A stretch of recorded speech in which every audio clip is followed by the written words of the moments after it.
In the glittering coastal town of Palm Beach, Florida, luxury was a way of life. Expensive cars lined the streets, private jets soared above, and the marinas were filled with yachts that looked more like floating palaces than boats. Among them was a massive white yacht owned by Mrs. Catherine Monroe, one of the wealthiest women in the state. For months, her prized vessel had been sitting silently at the dock, broken and lifeless. Despite her endless fortune, not even the best engineers money could buy had been able to bring it back to life. Mrs. Monroe's frustration had grown into open anger.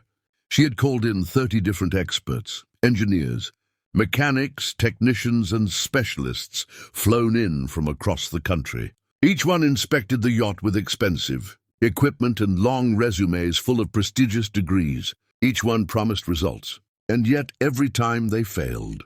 Some left embarrassed, some blamed outdated schematics, and others hinted the damage was beyond repair. None dared to admit the truth. They had no idea what was wrong. For Mrs. Monroe, failure was unacceptable. On a warm Saturday afternoon, the marina was bustling with life. Wealthy families, tourists, and workers filled the docks.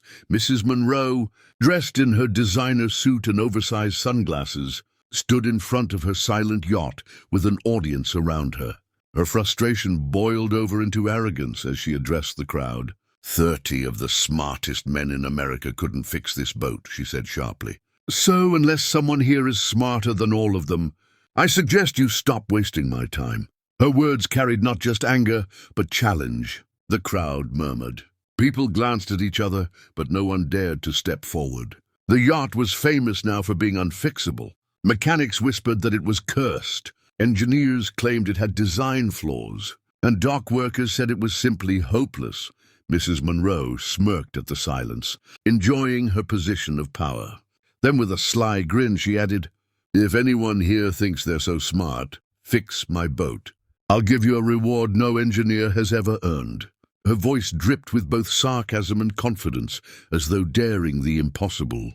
Among the crowd was Michael Turner, a poor single dad who worked at a small mechanic shop a few miles inland. He wasn't there to admire yachts. He had come to the marina on a routine job, repairing a fisherman's outboard motor.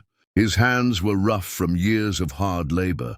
His clothes smelled faintly of oil, and his worn-out shoes were proof of his modest life. Michael wasn't a man of luxury, but he was a man of skill. When he heard Mrs. Monroe's mocking challenge, he paused, his mind turning. Michael had grown up fixing engines with his late father, a man who believed no machine was too complicated if you respected its design. He never went to college, never had the chance for fancy certifications, but he had something many engineers lacked: decades of hands-on experience.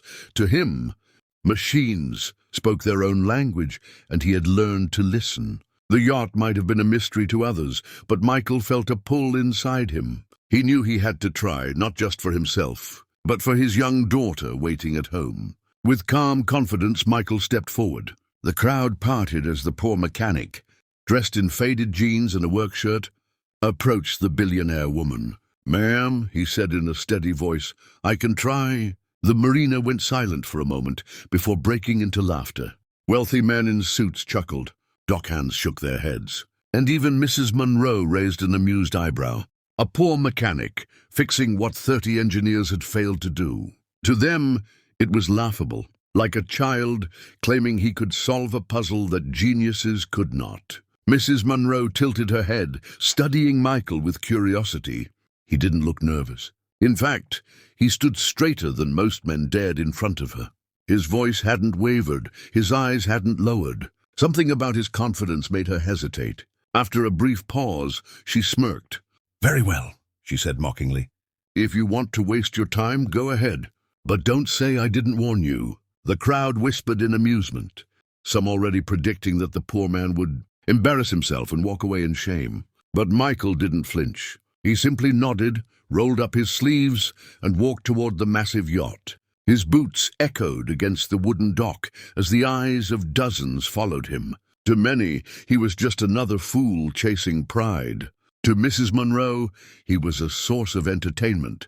someone to prove once again that only wealth and status mattered. But to Michael, this was different. This was a chance to prove that skill and determination could outshine arrogance and money. Little did anyone know the moment he laid his hands on the yacht, the story was about to change forever. Michael stepped aboard the yacht, his boots thudding against the polished deck. The scent of salt water mixed with the faint trace of fuel that still lingered from countless failed repair attempts. He didn't rush, didn't grab a tool immediately like the others before him had done. Instead, he closed his eyes for a moment, listening. The crowd watched in confusion. What was he doing, standing there silently? But Michael knew that machines spoke if you were patient enough to hear. He crouched, placing a hand against the frame as if greeting an old friend. The yacht's silence told him everything. He began with the basics, tracing the lines of wiring, checking the fuel system, examining every overlooked corner that 30 engineers had skimmed past. His calloused fingers moved with precision, touching bolts, pipes, and connectors, sensing what was wrong more than seeing it. The wealthy onlookers snickered, whispering that he was wasting his time. Mrs. Monroe leaned against the railing, hiding a smile of amusement behind her sunglasses. Yet Michael paid no attention. He had learned long ago that distractions were for men with doubts, and doubt was something he had left behind. Hours passed, and the sun dipped lower in the Florida sky. Sweat ran down Michael's forehead, but he worked steadily, never complaining, never hesitating. He carried only a simple toolbox, wrenches, pliers, and a few handmade tools that had served him for years.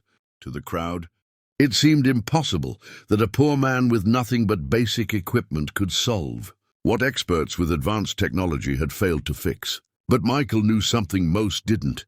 Sometimes the answers weren't hidden in expensive diagnostics, but in the smallest, overlooked detail. Finally, as he examined a cluster of valves, his trained eye caught it, a tiny misalignment in a fuel regulator, almost invisible to the untrained. A fraction of an inch off, but enough to cripple the entire engine. No scanner had flagged it, no engineer had noticed it. Michael let out a quiet chuckle, shaking his head. "There you are," he whispered. With careful hands, he adjusted the valve, tightened it into place, and cleaned the connections. To anyone else, it looked like nothing. To Michael, it was the difference between silence and life. The crowd had grown restless, some shaking their heads, ready to declare the attempt another failure. But Michael wiped his hands, closed his toolbox, and climbed into the control seat. With one deep breath, he turned the key. For a split second, silence. Then roar. The yacht's massive engine thundered to life, vibrating through the deck and sending waves rippling across the marina. The sound was powerful, alive, and undeniable. Gasps erupted from the crowd.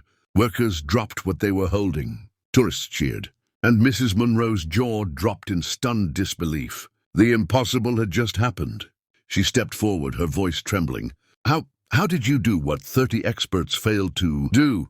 For the first time, her arrogance had melted into genuine awe. The man she had laughed at, the poor mechanic she had dismissed, had accomplished what money and prestige could not. Michael looked up at her with calm humility, wiping the grease from his hands onto his shirt. He smiled, not with pride, but with the quiet dignity of a man who had nothing to prove. "Sometimes, ma'am," he said softly, "real skill isn't about fancy degrees, it's about heart, patience, and experience." Those words hung in the air, echoing louder than the engine itself. The crowd fell silent, struck by the simple truth of his statement.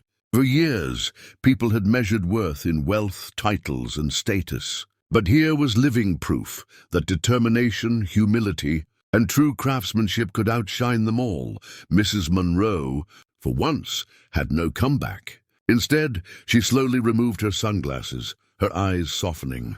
She nodded, not in mockery this time, but in respect. Against all odds, the poor mechanic had earned her admiration, and with it something she rarely gave, her word.